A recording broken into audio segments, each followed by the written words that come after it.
In zdaj že prihajajo udeleženci. Dobrodošli vsi, ki se priklapljate na današnji webinar.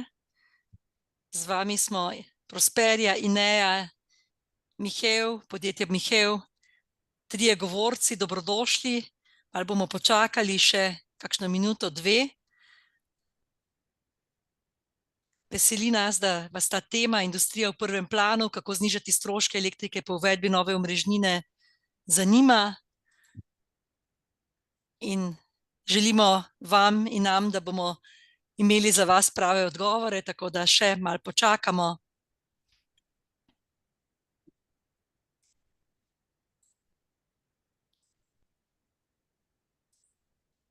Udeleženci se nabirate, blizu 200 jih je danes oziroma prijavljenih za ta webinar, tako da vlada veliko zanimanje. So priznanje vsakemu izmed vas, da se želi aktivno pripraviti ali pa seznaniti tudi za naprej, ne? Tudi če še ni v tej kategoriji, ki bi lahko predstavljal to povišen strošek. Še malo bomo počakali.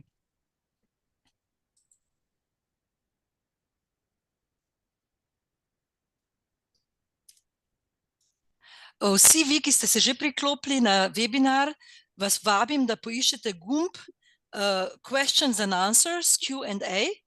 In to je tudi gumb, ki ga prosim, če napišete samo črko D, torej da ste ga odkrili, samo D, če pošljete noter v Q&A, da se malo grejemo, ker to je tudi gumb, kjer boste lahko postavljali vaše vprašanja že tekom samega webinarja. Nabirajo se že več kot 30 D-jev, tako da dobrodošli. Tako, zdaj bomo pa počasi začeli zares, kar nekaj je že udeležencev, še malo se nabirajo številke, še nekaj sekund bomo počakali. Že blizu 100 udeležencev se je nabralo, tako da še malo bomo počakali, glede na število prijavljenih. Še prosim, tisti, ki še niste, torej gumb Q&A, ko boste vpisali vprašanja, za drugim udeležencem ni vidno, je pa vidno govorcem in nam v Zoom sobi, torej v konferenčni sobi. Kdo je danes že spil kavo, lahko napiše črko K noter v Q&A, torej ne samo D, ampak K kava, če pa kdo spil čaj pa Č, ali pa voda V, torej kava K, čaj Č, voda V. Malo za ogrevanje. Vabljeni ste skratka, da tisti, ki ste že zdaj me slišite, da že sproti lahko zastavljate vprašanja. Na koncu bo pa čas seveda za njih. Tako.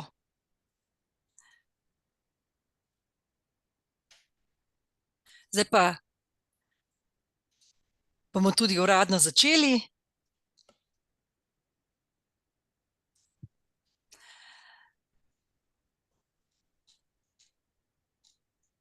Smo pripravljeni. Torej, vsi dobrodošli.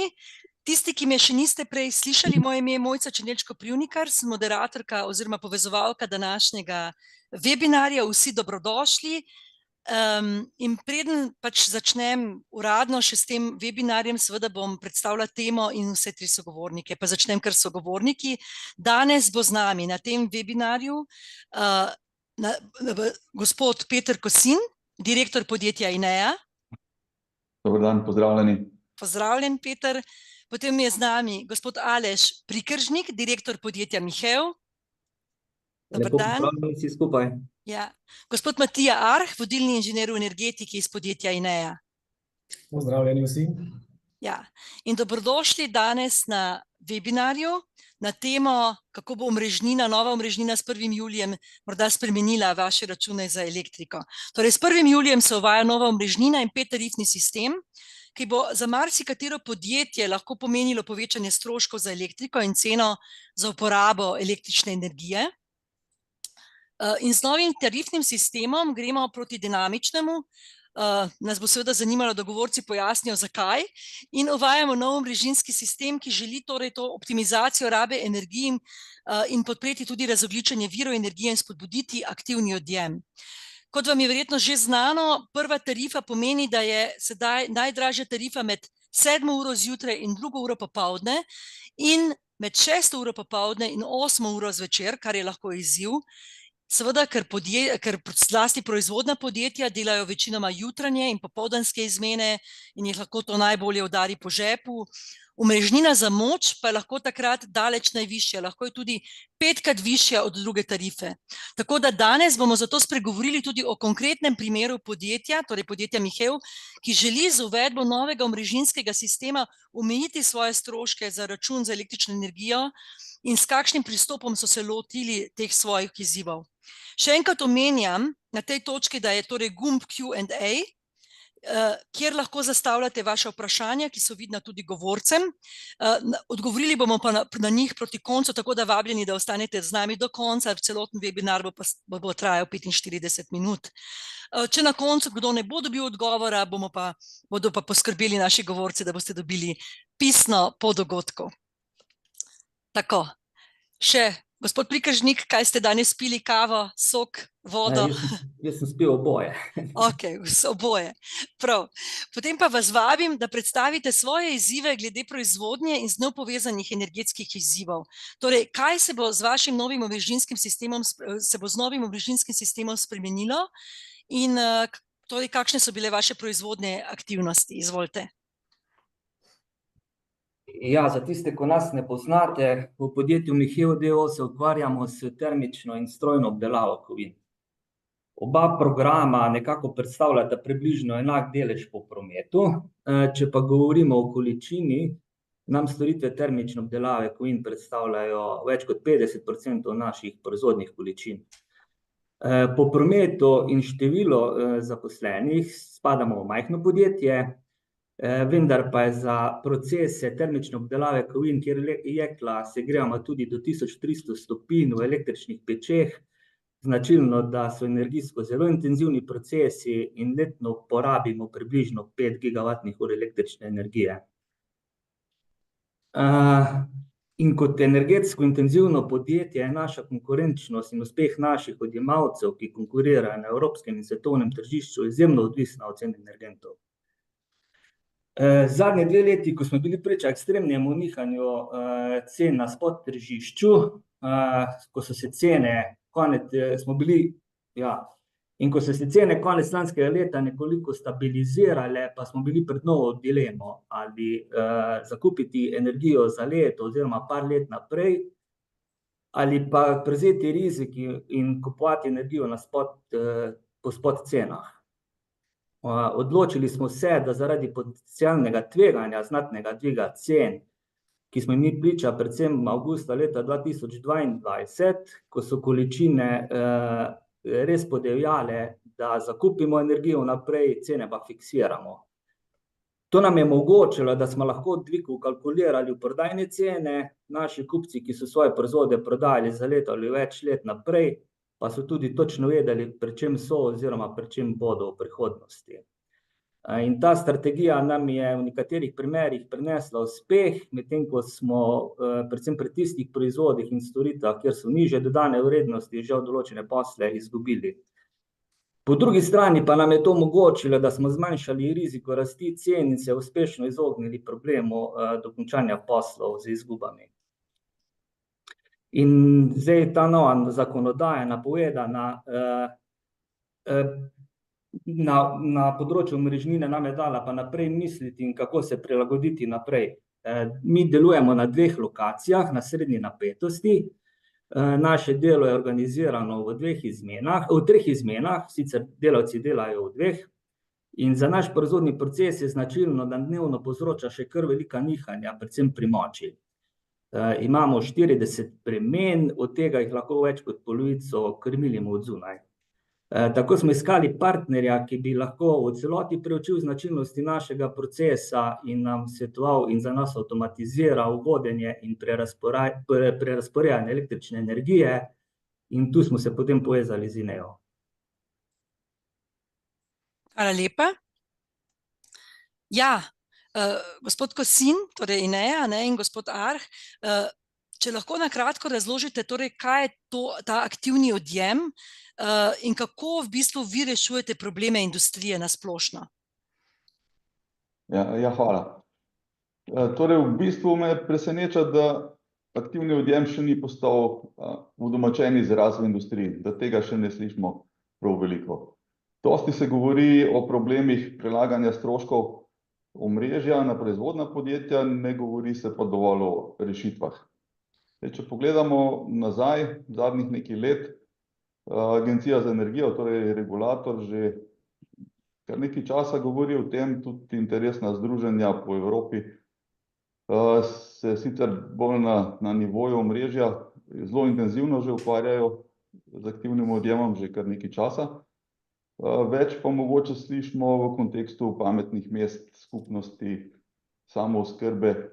Z industrijo se pa do zdaj pravzaprav ni nihče zares ukvarjal. Pri nas tudi mediji ne reagirajo, dokler voda ne teče v grlo in potem je že v bistvu prepozno, da se karkoli bistveno spremeni. Tako da me v bistvu veseli, da smo se danes tukaj dobili taki, ki problem prepoznate zgodaj in gledate malo naprej in se lotite teh zadev reševati. To je pogosto pozabimo, ker ni naravno, da človek o tem razmišlja, od kje pride energija, ki napaja naše delo. Stroj zaženemo in od njega pričakujemo, da bo deloval, ker elektrika zanj pač je. Kako ta elektrika je in od kod pride, se nam po večini do zdaj ni bilo treba ukvarjati že kar nekaj desetletij. Če pa želimo s plinskih turbin in termoelektrarn preiti bolj celostno na obnovljive vire, pa te elektrike ne bo več vedno dovolj za vse, točno takrat, ko bi vsem to ustrezalo. Jasno je, da bi vsi radi ostali tako, kot je, da vsi odjemamo naenkrat. Večina ljudi dela v tistem običajnem jutranjem delovniku od 7 do 3. Večina industrije takrat teče in kot populacija smo izjemno predvidljivi.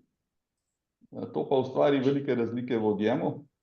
Na najnižji točki dneva in na najvišji točki dneva 50% in več. Zdaj, ko sonce ne piha in veter ne sije, če se malo pohecam, ne moramo vsi pričakovati, da bo elektrika kar od nekje prišla. Tisti, ki želijo odjemati takrat kot vsi ostali, bodo plačali več. Cilj pa je čim bolj izravnati to krivuljo. Elektrika je bila do zdaj ena redkih dobrin, za katero to ni veljalo. Na veleprodajnih trgih so sicer nihanja, so globalni dogodki, ki na to vplivajo, in da to rešiš, kot smo že mogoče slišali, energijo kupiš naprej, za omrežnino pa pričakuješ, da bo bolj kot ne enaka.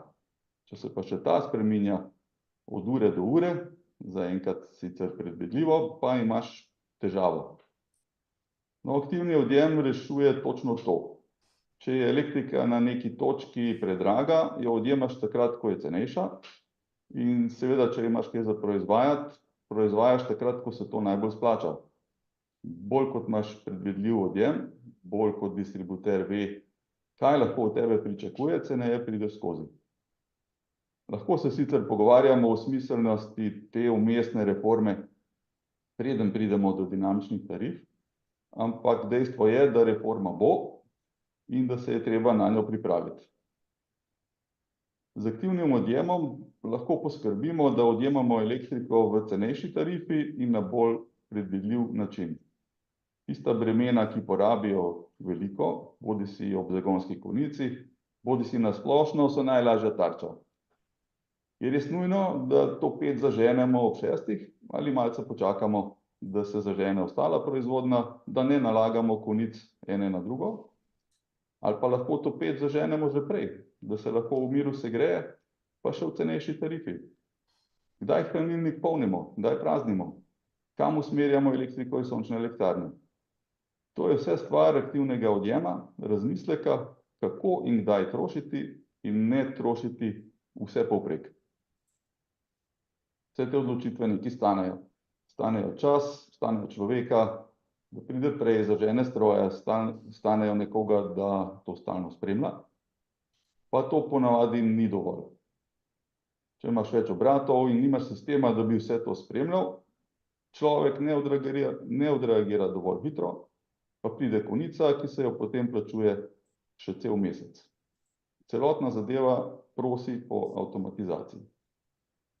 Seveda, tudi če je sistem avtomatiziran, to ne pomeni, da deluje plug and play. Vedno je potrebna analiza, kjer pogledamo, katera bremena so v posameznem obratu smiselna za aktivni odjem. Pri nekaterih je to zelo očitno, pri nekje pa tudi vodstvo tovarne recimo ne ve, kje bi se lotilo, pa jim potem pomagamo najti kandidate. Velikokrat pozabijo na kakega velikega porabnika, za katerega se nihče ne vpraša, čemu služi in kdaj troši. Klimati so tak očiten primer, pa peči, hladilnice, bojlerji, ki imajo neko interno logiko, ki pa ni bila narejena z mislijo na dinamično ceno energije. Pomaga, če imamo obstoječe meritve, iz katerih se da kaj preračunati, v vsakem primeru pa potrebujemo monitoring. Takrat vidiš, na čem točno si in kaj je smiselno spremeniti, ne da bi negativno vplival na proizvodnjo. Mi se seveda trudimo, da je sprememb, prekinitev čim manj v proizvodnji, da vse čim bolj normalno teče, kar se pač dokazano tudi da. Ko je sistem avtomatiziran, lahko spremeni marsikaj, česar se prej ni dalo, brez da bi se človek s tem ukvarjal.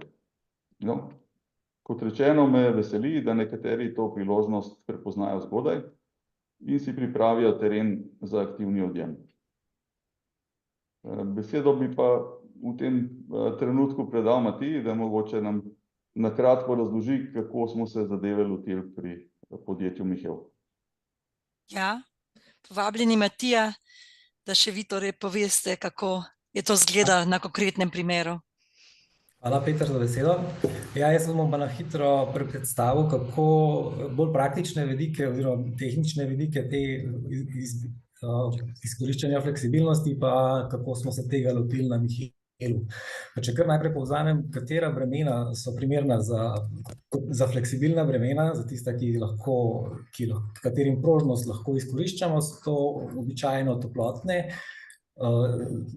naprave, ki imajo karakteristiko zalogovnika toplotne energije, to so peči, hladilne naprave, sem spadajo tudi klimatske naprave, pol imamo potencialne energije, ki so na primer kompresorji, ali pa električne baterije, ki so pa najbolj očitne baterije. Ni pa to vse, prožnost lahko izkoriščamo tudi od procesov oziroma naprav, ki imajo fleksibilnost v času izvajanja. Se pravi, če rabimo, da je šarža stroja končana enkrat do 16, lahko to šaržo začnemo 1 uro prej, če šarža traja, ali pa tudi cel dan prej. Skratka, je fleksibilno v času izvajanja. No, mi smo v Mihevu pogledali vse večje naprave, ki jih imajo v obratu, analizirali, če jih je možno voditi od zunaj, pogledali, s kakšnimi močmi delajo, in v glavnem smo našli 9 vodljivih naprav, ki skupno prispevajo približno 1,3 megavata moči. In pa če predpostavimo, da vsaka naprava cirka 20% časa deluje na maksimalni moči, lahko nekako sklepamo, da dobimo 260 kilovatov moči za izvajanje prožnosti. To je pa kar zajetna moč, kar predstavlja v bistvu 1/3 maksimalne moči in se da nekaj narediti. Kako bomo to v Mihevu zapeljali? Se pravi, najprej bomo namestili oziroma že nameščamo merilnike energije za posamezne naprave, to zato, da dobimo karakteristike po odjemu po posamezni napravi. Jasno tudi povežemo obračunski števc, da dobimo točen profil, kako se porablja energija iz omrežja. Pol namestimo komunikacijsko opremo, ki povezuje te meritve v nadzorni sistem oziroma nadzorno aplikacijo in sledi neko obdobje izvajanja meritev, v katerem se analizira te porabe teh bremen in se jim določi neke okvire fleksibilnosti, v katerih bodo delovali. Pol pa sledi priprava vmesnika za vnos parametrov fleksibilnosti, to pride v upoštev za vodjo izmene oziroma nekega energetika v obratu, ki poskrbi, da ima izvajanje te fleksibilnosti za posamezno napravo neke okvire, da ne posega preveč v proizvodni proces. In pa, ko je to enkrat narejeno, se na posamezne naprave vključijo v avtomatsko izvajanje fleksibilnosti in od takrat naprej pa v bistvu samo še spremljamo in prilagajamo parametre, če je to potrebno oziroma če se izkaže, da ni optimalno prilagajanje. Če malo bolj natančno pogledamo, kako neko prilagajanje izgleda znotraj intervala, imamo, se pravi, v nekem intervalu, 15-minutnem obračunskem intervalu, imamo neko omejitev, čez katero energijo porabe intervala ne bi želeli iti, in imamo neke meritve, ki so preden smo začeli se odločati o tem, ali bi kaj naredili ali ne, na podlagi katerih napovemo, da bo poraba na koncu intervala šla čez tisto omejitev, katero smo si zadali.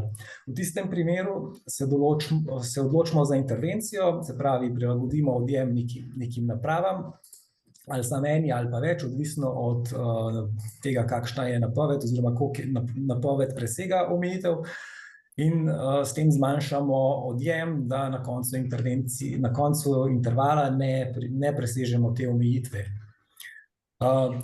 Te prilagajanja delamo tekom celega dneva v vsakem časovnem bloku oziroma v vsakem obračunskem intervalu, kar pa na koncu izgleda tako, da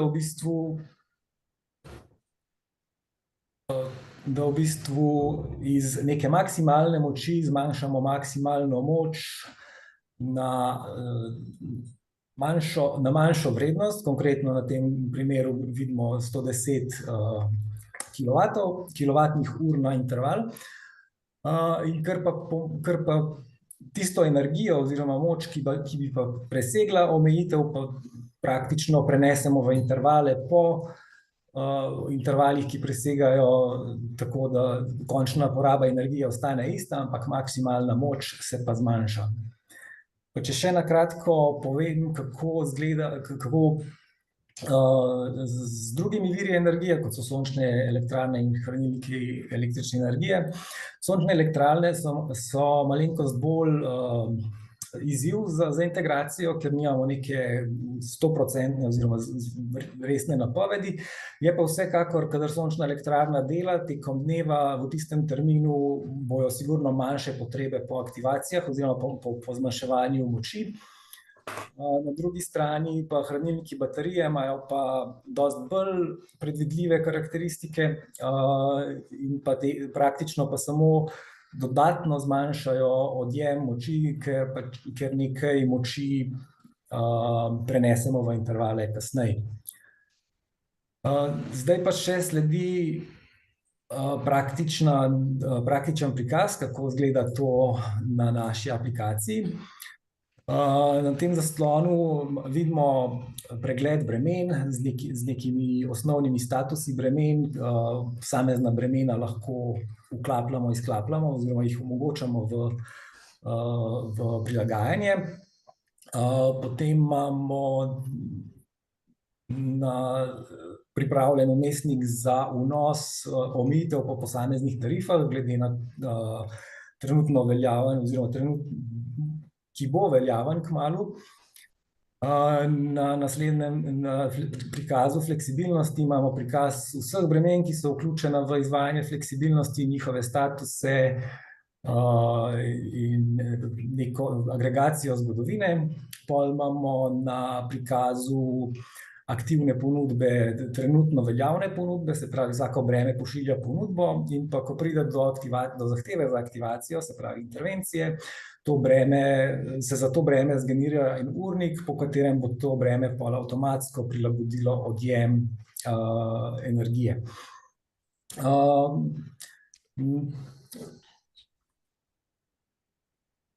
Na koncu imamo pa še zgodovino ponudb, kjer se zbirajo vse pretekle ponudbe, ki jih lahko sortiramo pa analiziramo, da vidimo, kako smo delali s fleksibilnostjo.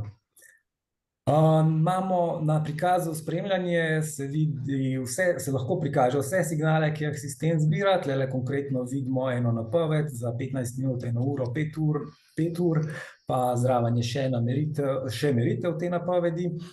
Jasno, bolj bližja kot je napoved, bolj natančna je. Pol imamo na prikazu tarife, nek povzetek ocenjenih prihrankov za različna časovna obdobja po lokacijah in po časovnih blokih. To nam pomaga pri analizi, koliko dobro smo izkoristili našo fleksibilnost. In pa ne nazadnje imamo pol še poročila, ki pa so pripravljena ali na zahtevo ali pa avtomatsko za različna časovna obdobja. Poročila se zgenerirajo v PDF-ju ali Excelu. So pa to poročila o porabi, kondiciji, porabi po časovnih blokah ali pa se poročila prilagodi za potrebe stranke. To bi bilo vse, kar sem imel namen pokazati zdajle, tako da hvala za pozornost, pa dajem besedo nazaj organizatorjem. Hvala lepa, gospod Matija, za ta plastičen prikaz, tudi brez avtomatizacije in digitalizacije, kot kaže, ne gre. In prosim, gospod Aleš Prikržnik, torej direktor podjetja Mihev, da poveste v bistvu, kakšne rezultate pričakujete s tem aktivnim odjemom, kot smo zdaj bili priča prikazu. Kaj pričakujete od tega aktivnega odjema? Kaj bo za vas zmaga? Ja, pred nami je izjemna priložnost za uvedbo aktivnega odjema in priložnosti pri upravljanju električne energije. INEA je uspelo razviti sistem, ki ne samo, da optimizira porabo energije, ampak omogoča tudi znatne prihranke, ki so zelo pomembni v teh trenutnih energetskih in ekonomskih razmerah. Aktivni odjem nam bo omogočal, da porabo električne energije prilagajamo v realnem času, tako da bomo izkoriščali nižje tarife in se izogibali konicam, kar bo zniževalo stroške in povečalo energetsko učinkovitost. To ne pomeni samo fleksibilnosti v načrtovanju proizvodnje, temveč tudi upravljanju moči in časa, kar je ključno za optimizacijo procesov. Prehod na tak sistem pričakujemo, da ne bo le nek tehnični dosežek, ampak bo predstavljal tudi neko prelomnico v našem razumevanju in upravljanju energetskih virov. Planiramo, da bi lahko dosegli prihranke nekje med 20 in 25% pri omrežnini, kar pa v našem primeru po uvedbi nove zakonodaje predstavlja nekje med 40 in 50 tisoč evri letno. In to je jasen dokaz, da je proaktivno upravljanje energetskih virov ne samo možno, ampak tudi izjemno koristno. Uvedba takšnega sistema zahteva nenehno spremljanje in prilagajanje in INEA Ingenious sistem za upravljanje aktivnega odjema to omogoča. Z integracijo digitalizacije in avtomatizacije bomo postavili temelje za prihodnje izboljšave in naslednje inovacije. V prihodnosti načrtujemo nadaljnje izboljšave in širitev uporabe aktivnega odjema, da bi še bolje izkoristili potencial, ki ga ponuja sodobna tehnologija in s tem dodatno zniževali naše operativne stroške ter povečali trajnost naših operacij. To so tiste glavne zadeve, ki pričakujemo od uvedbe takega sistema. No, bomo držali pesti, da se vse to uresniči. Zdaj prišli smo v bistvu po tej predstavitvi gospoda Prikržnika oziroma vaših pričakovanj, kar pač pričakujete. Me zanima, v bistvu sprašujem vse tri govorce, kakšni so naslednji koraki k doseganju še večje energetske učinkovitosti in za nadaljevanje, oziroma prosim gospoda Kosina morda, da zbere te misli, kakšne so torej neki koraki k doseganju še večje energetske učinkovitosti prihodnosti? Ja, prvi korak sigurno, prvo je zavedanje. Tisti, ki ne vidijo sprememb, pa teh moram reči, da jih je še zelo veliko. Tisti, ki mislijo, da se ne morejo spremeniti, teh tudi kar nekaj je, ti bojo ostali zadaj. Torej, lahko, ne vem, rečemo na nek način vztrajajo pri konju. Marsikje je res, da je proizvodni proces tako tesno zasnovan, da na prvi pogled ni rešitve. Ampak nova omrežnina bo prišla, nas udarila po žepu, nič ne moremo. To pomeni, da bomo kaj šparali na razvoju, koga odpustili in tako dalje. Realno gledano pa se povsod da. Če pogledamo izven okvirjev, so klimati, je kompresor, da se postaviti sončno elektrarno, kogeneracijo, hranilnik in si pomagati s temi aktivnimi elementi. To simuliraš, postaviš, avtomatiziraš, potem vidiš, kje si. Potem se obrneš še na sam proizvodni proces. Ta je mogoče res fiksen, reden, ampak redko se izkaže, da je res 100% tako. Planer dela na polno, da bi čim več iztisnil iz tistih 8-16 ur, ampak gleda samo produktivnost delavcev in strojev, logistiko, ne gleda pa cene energije. Mogoče bi lahko s 5% manjšo optimizacijo proizvodnje prihranil 20% stroška energije, ampak tega ne vidi, ker nima sistema, ki bi mu to povedal. Še več, jaz bi rekel, da gremo še korak naprej. Če vključiš energetiko v planiranje proizvodnje, se pravi, če sistem za planiranje proizvodnje povežeš z energetskim menedžmentom, lahko izboljšaš oboje. Zakaj bi proizvodnja trpela zaradi energetike ali obratno, ko pa si lahko pomagate? Spet je tu ključna digitalizacija in avtomatizacija. Pač planer z Excel tabelico in energetik, ki ročno odčitava števce, si pač ne bosta mogla kaj dosti pomagati. Če pa avtomatiziraš in planiranje in energetiko, nimaš več te prepreke, ker znata sistema med sabo komunicirati. Vse teži k popolni avtomatizaciji in začnemo se pogovarjati o digitalnih dvojčkih. To seveda težko uvedemo vse pred 1. julijem. Tisti, ki vam ta trenutek sirene že tulijo, ste prvi vlak zamudili in bo treba malo pohiteti. Na kratki rok seveda to pomeni investicije, ampak te se potem obrestujejo praktično v nedogled. Prihrani se tako na letošnjem tarifnem sistemu, ampak regulatorji ne skrivajo želja po dinamičnih tarifah. V svetu so te že in svet se premika v to smer. Nekateri si seveda lahko privoščijo te stroške na račun drugih stvari, ampak pri dinamičnih tarifah to ne bo tako enostavno. Ta dodatni strošek bo lahko 30, 50, 100% višji, odvisno od sonca in od trga. To lahko, da bo pomenilo, da firma en mesec bo delala normalno, naslednji bo pa odpuščala. Brez avtomatiziranega sistema bomo trpeli. Aktivni odjem se lahko prilagodi na fiksne tarife in na dinamične. Ko dober sistem izve cenovne parametre v naslednjem intervalu, za več intervalov naprej preračuna, napove situacijo in prilagaja odjem avtomatsko. Se prilagodi tudi na izredne situacije, če je potrebno, recimo izračuna, da bo penal cenejši od prekinitve proizvodnje in vnaprej opozori. Vnaprej pove, kakšen strošek lahko pričakuješ, da ni velikih presenečenj. Moj nasvet bi torej bil, pripravite se, prevzamite nadzor in upravljanje vaših energetskih tokov v svoje roke. Recimo, bi vam bilo sprejemljivo, da vas šofira serviser s skleparsko delavnico, navigira prodajalec goriva, vaš nadzor pa je samo plačevanje mesečnih računov? Mislim, da to ni najboljša pot. Aleš, imate mogoče še vi kakšen nasvet za poslušalce?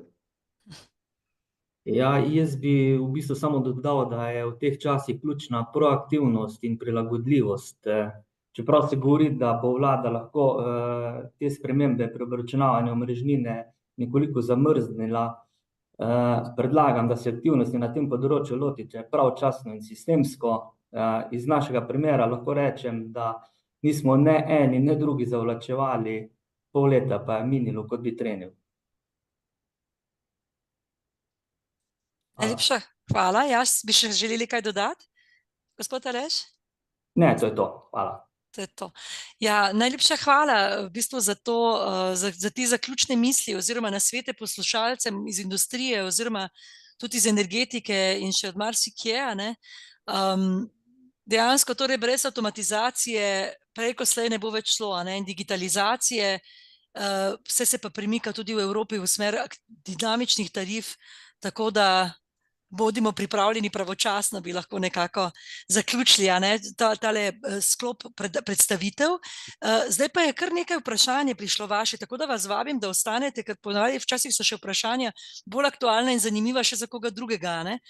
Tako da bom samo, da preklopimo da vidimo vaša vprašanja. Samo malo.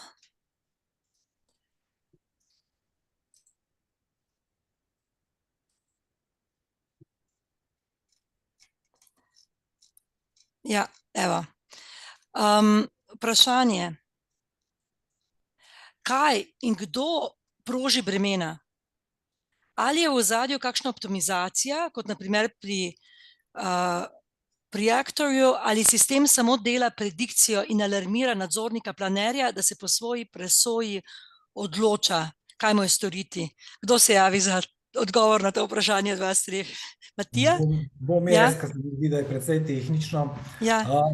Avtomatika proži bremena, na kratko povedano. Je pa tako, da kakšne stranke so v preteklosti niso imele tega avtomatskega, se je alarmirali preko nekih SMS-ov, e-mailov oziroma pač signalnih luči, ampak idealno je, da je to avtomatsko, zato ker na 15-minutnem intervalu je v bistvu zelo malo časa, da odreagiramo.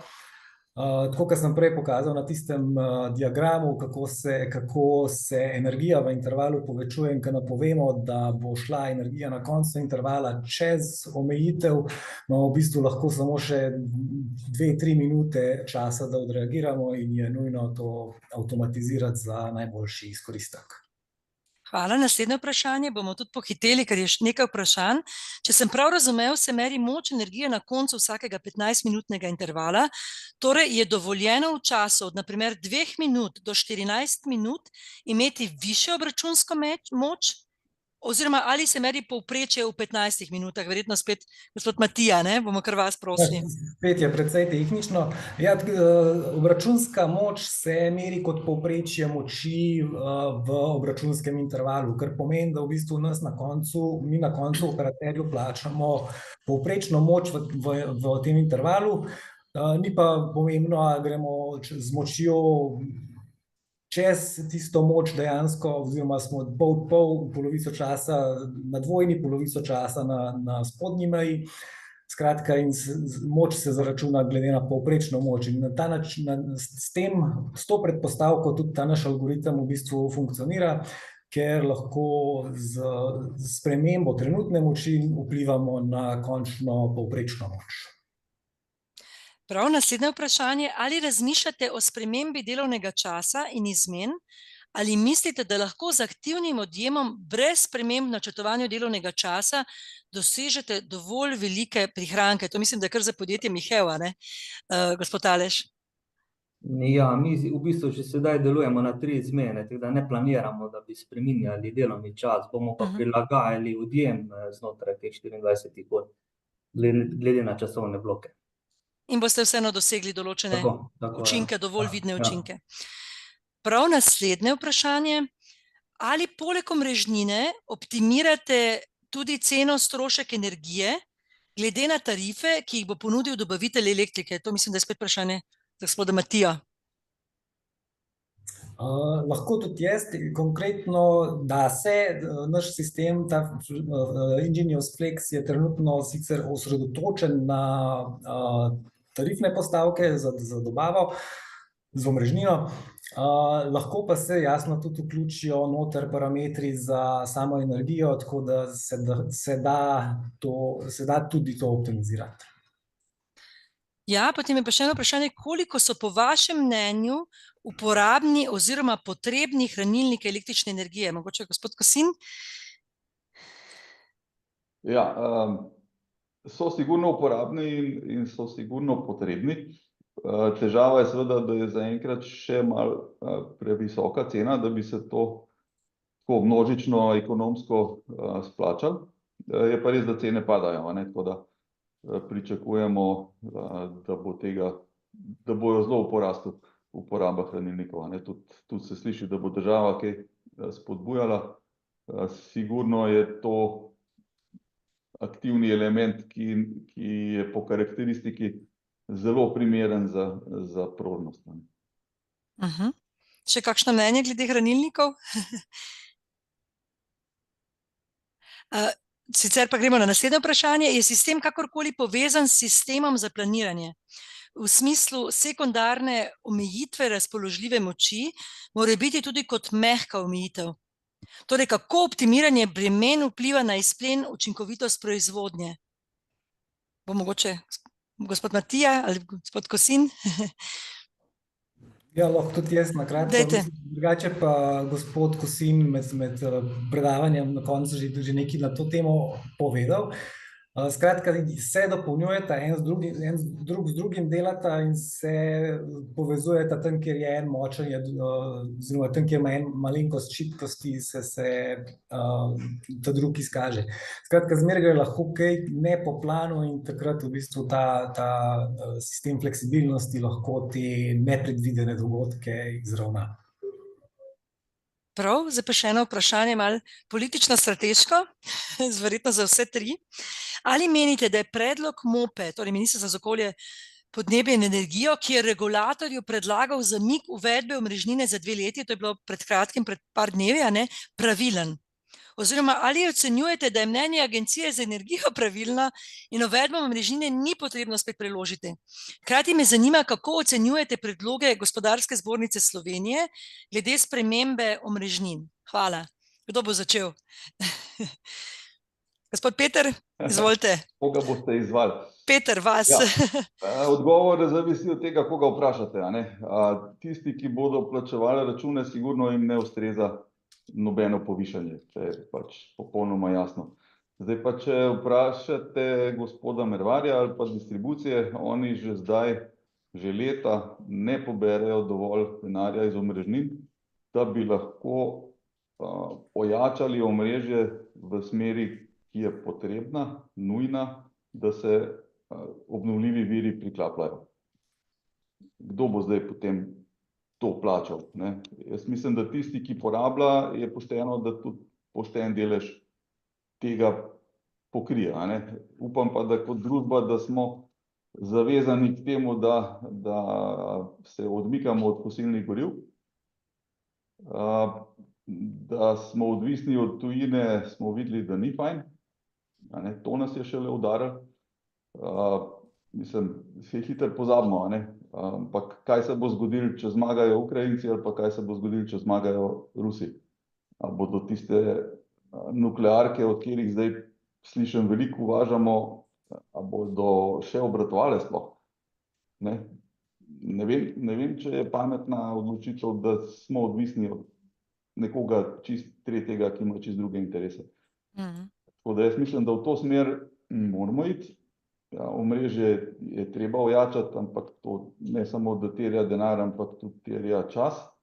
Vmes pa moramo uporabiti rešitve, ki nam vsem lahko pomagajo.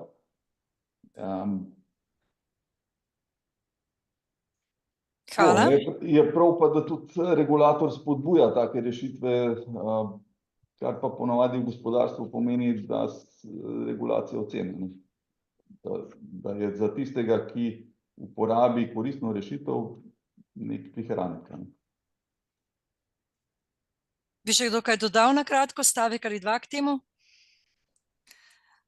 Drugače prosim režijo, da še dati pol vprašanja, še za vas imamo nekaj vprašanj udeleženci.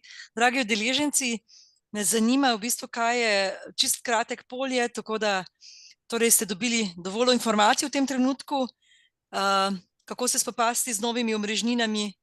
Prvo vprašanje, torej eno izberite en odgovor. Potem nas zanima naslednje vprašanje, ali menite, da vaše podjetje primerno za aktivni odjem? Tu lahko imate spet eno vprašanje.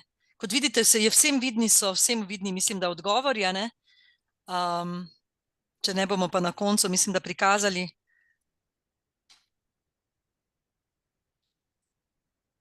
Vas vabim, da se premaknete k drugemu vprašanju, tisti, ki se še niste, in potem je še tretje vprašanje. Katero aktualno področje vas še zanima?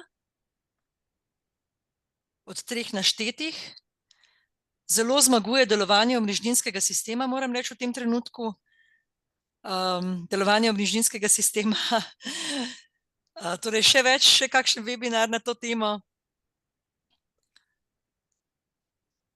In potem še lahko pa vpišete, če je kakšna tema, ki je za vas še posebej aktualna. Tako da vabljeni k temu polu. Medtem pogledam, če še kakšno... še zadnje vprašanje o ROI. Vmes bomo vprašali še to, glede na vaše ekonomske izračune, torej return of investment, kolikšnem času se investicija povrne? Gospod Prikršnik, to ste pa verjetno izračunali, ali se splača, ali se ne? Ja, v našem primeru ne bi bilo preko 2 letih. Torej v 2 letih približno? V 2 letih ali več? Ja. Ste zadovoljni s tem obdobjem? Pa seveda sem. Nekaj moraš investirati, da se ti povrne. Prav. Pa še čisto zadnje vprašanje. Zanima me, kakšen je sample rate v 15-minutnem intervalu. Vsaka koliko časa se zajema meritev v tem 15-minutnem intervalu, oziroma kakšna je frekvenca vzorčenja? Mogoče vprašanje za vas, gospod Matija, spet zelo tehnično vprašanje. Na kratko, da potem zaključimo lahko. Ja? Običajno tam na 15 sekund zadošča, zato ker imamo itak relativno dosti časa, oziroma znotraj 15 minut imamo čas, da nekaj naredimo, oziroma da ugotovimo, da je nekaj narobe in da nekaj naredimo, in je zadošča že relativno relaxed sample rate. Zdaj, gledajte, mi smo v bistvu na 45 minuti, vprašanja še letijo, tisti, prosim, dajmo še minuto, 2 ostati skupaj, ker je verjetno to najbolj zanimiv del, torej še zadnje vprašanje, verjetno res zadnje, je ta sistem primeren samo za industrijo, gospod Kosin? Torej, gospod Peter. Ne, seveda ne. Ta sistem je primeren za katerega koli odjemalca, verjetno za malo večje bolj, sploh za tiste odjemalce, ki niso samo odjemalci, ampak so prosumerji, tako jih kličemo, če imajo tudi lastne proizvodne. Ampak danes smo se osredotočili na industrijo, ki se nam je zdela malo zapostavljena, pa tudi seveda bo najbolj na udaru z novimi cenami. Torej, dinamični tarifni sistem, dinamične cene energije, dinamične omrežnine ali oboje, kaj napovedujete? Oboje. Oboje, torej oboje. Odgovor je oboje. Tako, zdaj hvala vsem, zdaj bomo videli, kakšni so odgovori še v polu skupaj. Torej, share results, torej, kot vidite, ste dobili dovolj informacij, da vem, kako ukrepati, razumem bolje, potrebujem več informacij, torej še več informacij. Ali menite, da vaše podjetje primerno za aktivni odjem prevladuje? Da, z nekaj pripravami smo lahko prilagodljivi, ne vem, preveč je neznank. Ne, pri nas ni ničesar prilagodljivega. Verjamem, da bi nekdo, kot je Ineja, našlo kaj, kar je prilagodljivega, morda, tako da verjetno, ali pa kdorkoli drug, verjetno nek monitoring nič ne stane, ali pa ne stane zelo malo, da se ugotovi, če še kakšna rezerva, kakšno aktualno področje vas še zanima, najbolj delovanje dejansko omrežninskega sistema. Tako da, če vas zanima še tudi več, kako to financirati, gospod Prikršnik, kako boste vi to financirali, z lastnimi viri ali s kreditom ali kako? Ne, z lastnimi viri. Z lastnimi viri. Prav, če vas v bistvu v Evropi in v Sloveniji je na razpolago ogromno enih tudi finančnih virov, tako da vas vse udeležence vabim na naslednji dogodek, ki je konferenca Prvi energetsko-investicijski forum, ki vas lahko podpre tudi pri tem, kako se finančno lotiti tovrstnih izzivov, kako se pripraviti. Tako da drugače si pa, torej energetika in finance, energetsko-investicijski forum, zelena naložbe, pot do donosne prihodnosti, kot vidite se v 2 letih, gospod Prikažnik iz Miheo računa, da se bo investicija povrnila. Drugače se pa iskreno zahvaljujem vsem 3 govorcem za ta, bi rekla, intenziven webinar Industrija v prvem planu, kako znižati stroške elektrike po uvedbi nove omrežnine, in veseli smo, da je vaša povratna informacija, da ste izvedeli nekaj koristnega, in mi vas bomo obveščali še naprej o nadaljnjih webinarjih in dobili boste tudi posnetek tega webinarja, kot tudi PPT prezentacijo, tako da mislim, da še danes, najkasneje jutri bo to že v na vaših e-mail naslovih, ki ste nam jih posredovali. Toliko za enkrat in zaključujemo z današnjim webinarjem. Srečno vsem, nasvidenje. Hvala. Ja.